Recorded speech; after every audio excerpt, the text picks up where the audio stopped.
నమస్తే ఆంధ్రప్రభకి స్వాగతం నేను ప్రియా కౌశిక్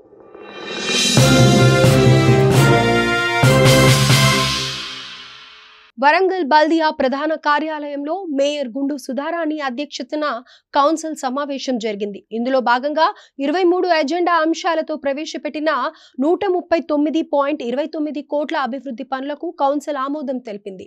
ఈ సందర్భంగా మేయర్ గుండు సుధారాణి మాట్లాడుతూ సీఎం రేవంత్ రెడ్డి వరంగల్ నగర సమగ్ర అభివృద్ధి కోసం కనీవిని ఎరగని రీతిలో నిధులు మంజూరు చేస్తున్నారని తెలిపారు. అంతకుముందు ఈ కార్యాలయంలో పునరుద్ధరించిన council hall mayor Gundu Sudharani, ఎమ్మెల్యేలు నాయిని రాజేందర్ రెడ్డి, కేఆర్ నాగరాజు, రేవూరి ప్రకాష్ రెడ్డితో కలిసి ప్రారంభించారు.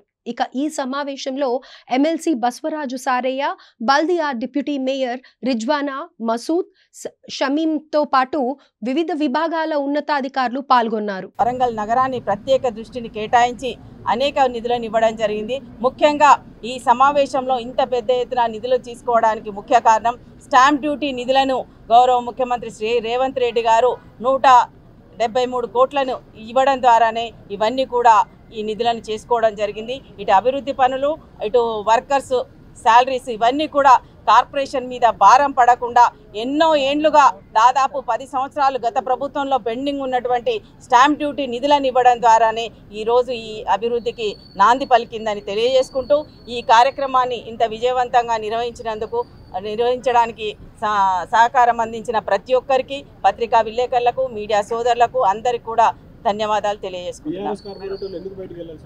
అభివృద్ధి అనేది వాళ్ళకి కనబడట్లేదు. రాజకీయాలకు అతీతంగా ఇచ్చినప్పటికీ కూడా ఇంకా అనవసరం విషయాలతోటి దాన్ని వాళ్ళు సమస్యని మాట్లాడకుండా అభివృద్ధిని చేస్తుంటే కూడా వాళ్ళకి నచ్చడం లేదేమో, అందుకే వెళ్ళిపోయారని భావిస్తున్నాం. చరిత్రలో ఎన్నడూ జరగనటువంటి విధంగా ప్రతి డివిజన్కు నిధులు కేటాయించటం, కాంట్రాక్టర్లు గతంలో ధర్నాలు చేసిన సందర్భాలు చూసినాం. కాంట్రాక్టర్ల బిల్లులు అన్నీ చెల్లించడం, కొత్త వర్కులకు కొబ్బరికాయలు కొట్టి మేము శిలాపలకాల తీరుగా ఎలక్షన్ల ముందు ఇందులో 2 కోట్లు ఉంటే 50 కోట్ల కొబ్బరికాయలు కొట్టకుండా కొబ్బరికాయ కొట్టిన పనిని 90% పనులని వారం, 10 రోజులు, నెల రోజులు డెడ్ లైన్ పెట్టి మేము క్లియర్ చేసుకుంటూ వచ్చినటువంటి చరిత్ర మేము చూస్తున్నారు. ఇలా వాళ్ళు బయటికి వెళ్ళిండ్రు అని అంటే భద్రకాళి అమ్మవారి మాడవీధుల గురించి, అదేవిధంగా భద్రకాళి అమ్మవారి పూడికతీత గురించి వారు ఒకటి అడుగుతారు, ఒకటి చెప్తుంటారు, ఒకటి అడుగుతారు, ఇంకోటి చెప్తుంటారు. చెప్పేదాకా ఇనే ఓపిక ఉండాలి.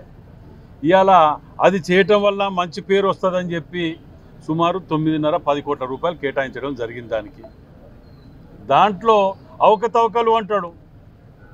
అందుకే నేను ఏం చెప్తున్నా అంటే అసలేమో ఇక్కడ ఉండాలి, లేకపోతే ఇక్కడ ఉండాలి, అరికాల అట్టాటోతో మాట్లాడవచ్చు, కానీ ఎక్కడ లేనితో ఏం మాట్లాడాలి.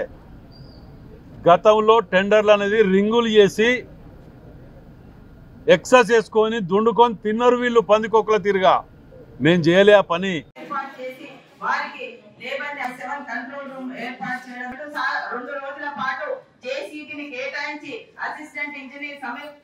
సమక్షంలో నాలాల్లో పూడికతీత వంటి అత్యవసర పనులను కూడా చేపట్టడం జరగబోతుంది.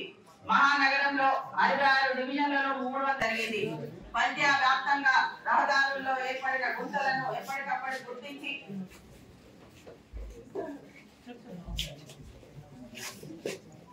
గౌరవ